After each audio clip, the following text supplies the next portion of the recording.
How's it going, guys? Welcome back to the channel. So today we've got another review.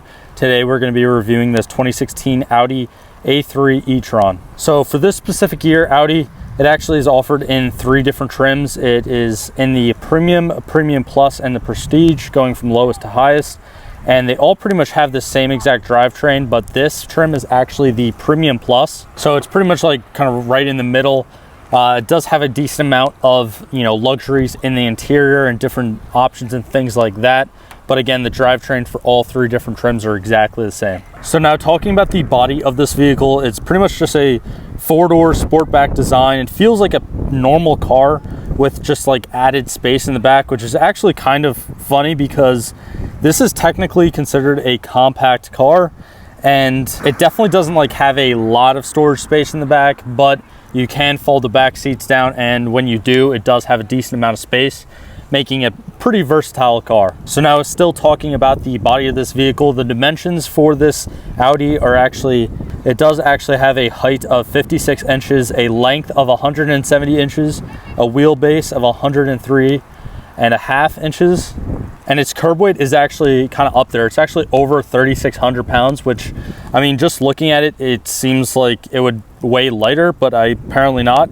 Its curb weight is actually 3,616 pounds. So now moving on, this vehicle is a front-wheel drive, front-engine vehicle. So the suspension is pretty much a completely independent suspension, both in the front and the rear.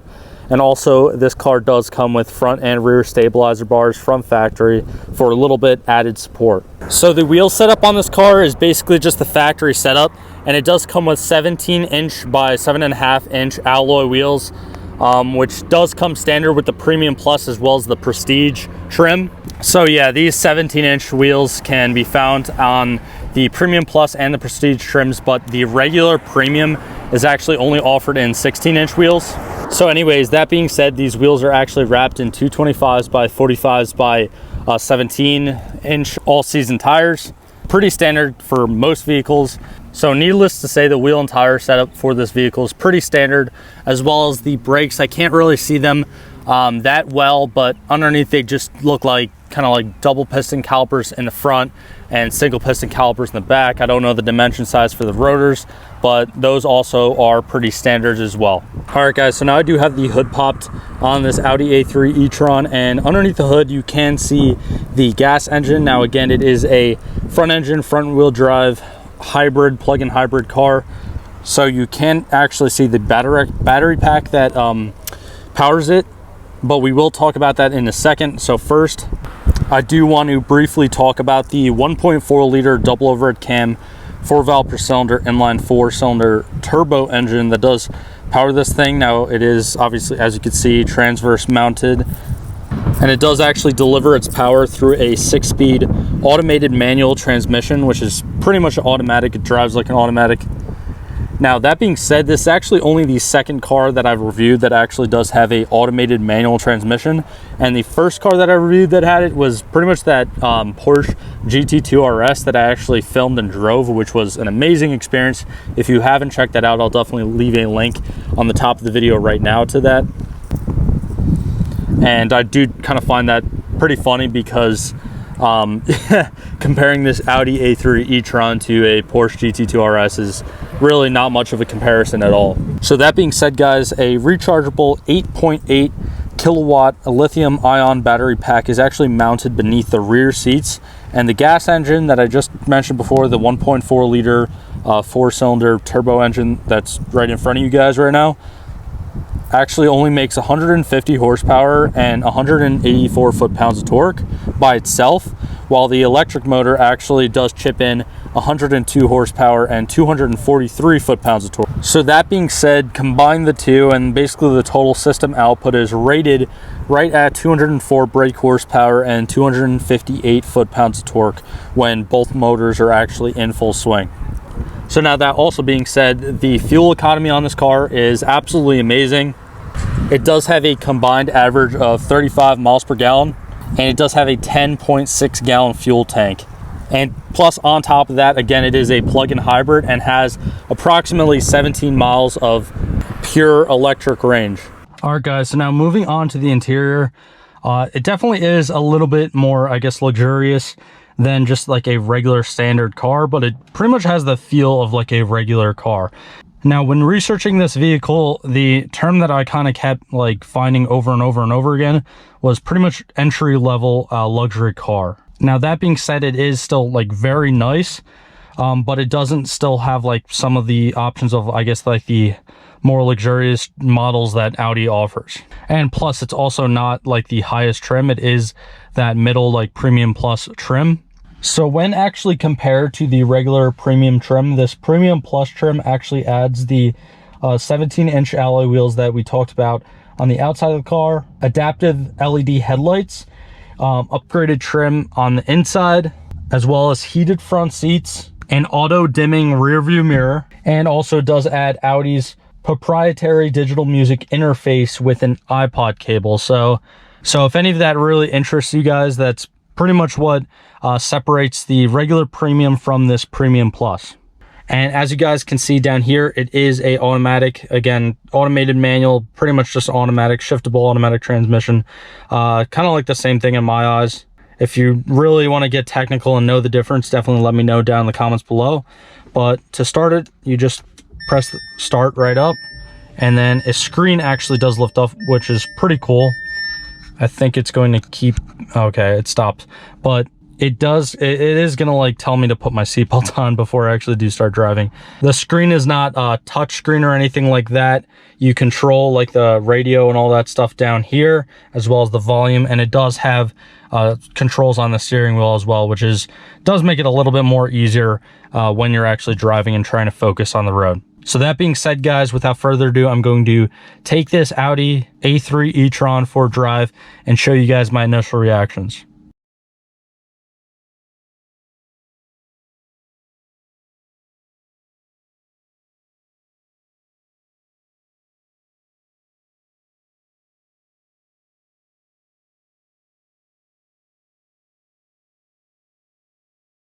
All right, guys, so now I'm actually driving this Audi, and I actually have driven this car before, and the one thing that I I find kind of like, I don't want to say stupid, but kind of like pointless, is basically the display for this car. It has your like regular speedo, but right next to that, instead of actually having just like a regular tachometer right next to the speedo, like a traditional tachometer that shows you your RPMs, it has a percentage power reader, which it doesn't actually measure the RPMs of the vehicle. It actually, it's literally just a, it says boost on it, and at the top it says like max. I'll probably throw in, like, I'll edit in a clip of it right now to show you guys, but at the very top it says like max boost over 100%, and at the very bottom it says efficient, or like charge efficiency or something, I don't know. But it pretty much, it's just like it's literally like just a gauge for like the accelerator pedal. So when I put my foot all the way down to the throttle, it goes to 100%, and then it goes back down when I let off, and then when I'm at like half throttle, it's at like 50%. So it's not like I don't think it's a functioning boost gauge, and it's definitely not a functioning tach either, because I can hear the RPMs, and it just doesn't line up to what the gauge is telling me. So that definitely is one thing that I do find kind of silly with this car. And I feel like maybe some people who might not be into cars or really care about cars that much, if they just buy this, then I guess they just think that that's their boost coming from the turbo, which I can definitely tell you it's not, because you feel a little bit of the turbo lag because it is a single turbo. The turbo lag's not atrocious, but it definitely is there. And again, like I told you guys, instantaneously, as soon as I press the gas pedal or accelerator pedal all the way down, it just goes up to 100%, which I don't know, I just kind of find that pretty comical. So now this car is a 2016, but it's actually already over 86,000 miles on the odometer. So it's definitely taken a beating. It's been used a lot, and for the most part, it's held up pretty nice. Now sometimes, and I do only know this from driving it in the past, but if you put it in reverse, the radio screen, the little pop-up screen, actually does turn into like a backup camera or backup camera screen. And sometimes when you put it in reverse and then you put it back in drive and you're going, it'll stay in that, like, it'll still think that it's in reverse and it'll beep like crazy, which could definitely be annoying, but it does only happen like once in a blue moon, at least when I'm in the vehicle. So also kind of on your display is the range, the gas range. It shows you the range for the gas as well as the electric. Right now it's on nothing for the electric because I guess it hasn't been charged. But for the most part, besides that, pretty traditional.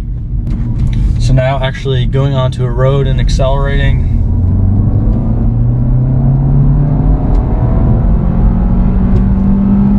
And now we're at 60. So it looks like it gets to 60 right at the top of second gear. So the gears are, I mean, they're kind of standard. The acceleration, it could be definitely like a fun car, and it definitely does handle pretty well. Again, just from my prior experience driving this car. But the acceleration is about average. I mean, nothing like super crazy. Now, I do know Audi actually discontinued the A3 E-Tron. I don't know what year was the last year, I forgot. This A3 kind of like, I guess, appeals to more of like the electric market, people who want an electric or a hybrid.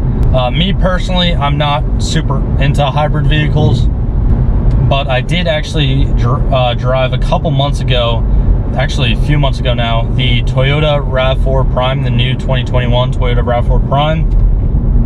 And I'll leave a link up on top of the video right now to that review. And that was definitely a super fun SUV, especially for a hybrid. So the one thing that I definitely do love about this car is certainly the fuel economy. And one thing that's pretty awesome is the fact that it has basically a 10.5 gallon fuel tank, but it can go for like 350 miles at least just on gas. And I don't know the exact range because for some reason I couldn't find it when researching this car, but I definitely know that I believe I took this thing on a trip one time, and round trip it was like over 100 miles, and we started with a full tank of gas and we had to fill up like towards the end, but for the most part it pretty much just went all the way through on like one tank of gas, which is really awesome. One thing that I did want to mention though is that this car I feel like has a little bit more like body roll than I would hope for from a car, maybe just because it's like that sportback design. It has a little bit like higher height. Personally, I think it might literally just be the fact that it's more aimed to be like a daily drivable car than something that, you know, you can like take to a track or take to a canyon or, you know, something like that. So naturally it's definitely going to have like a looser drive, kind of like more smoother drive than something that's a lot more stiffer.